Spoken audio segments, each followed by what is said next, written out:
এই বাবা দাঁড়া। হ্যাঁ আব্বা বলো। আমার শরীরের অবস্থা তো বেশি ভালো না, আমার একটু ওষুধের ব্যবস্থা করে দে। ওষুধ নিয়ে সেদিন নিয়ে আসলাম, ওষুধ শেষ হয়ে গেছে নাকি আবার? হ্যাঁ, ওষুধ শেষ হয়ে গেছে। ওষুধ নিয়ে আসবো, আমার পকেটের অবস্থাও তো ভালো না, টাকা পয়সাও তো নেই, এখন কি করব।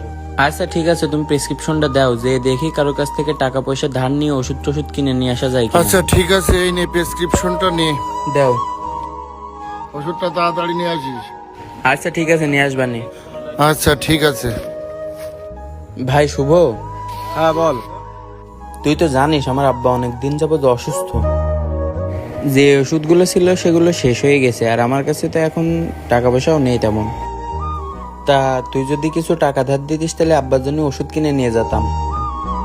আরে আমার হাতেও টাকা পয়সা নেই এখন, তুই দেখতেছিস না যে ফার্মের একটা কাজ করতেছি, আমার এই ফার্ম দিতে যে অনেক টাকা পয়সা যাচ্ছে। তাছাড়া আমি আরো বাইরেতে লোন নিছি, সমিতিতে লোন নিছি, ব্যাংকেতে লোন নিছি, নিয়ে সব ইনভেস্ট এই জায়গা দেওয়া হয়ে গেছে। এখন আমার হাতে টাকা পয়সা নেই কোনো, আমি তোর দিতে পারবো না টাকা পয়সা।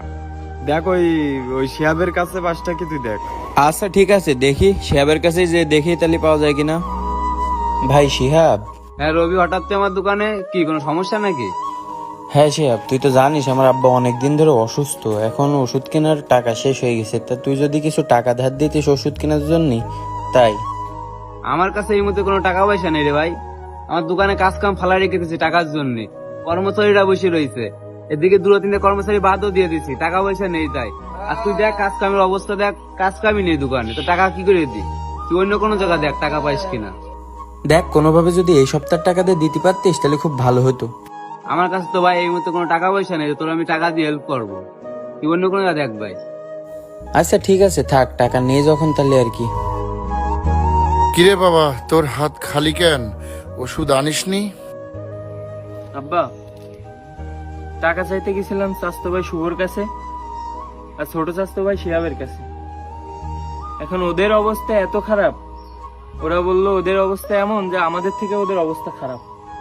আমি যখন সুস্থ ছিলাম তখন ওদের কত কি করছি, কত সাহায্য সহযোগিতা করছি, হেল্প করছি, তাদের দেখাশোনা করছি, আর এখন আমার বিপদে তারা পাশে নেই। যাকগে আব্বা, এখন যা হয়ে গেছে আর কি করার।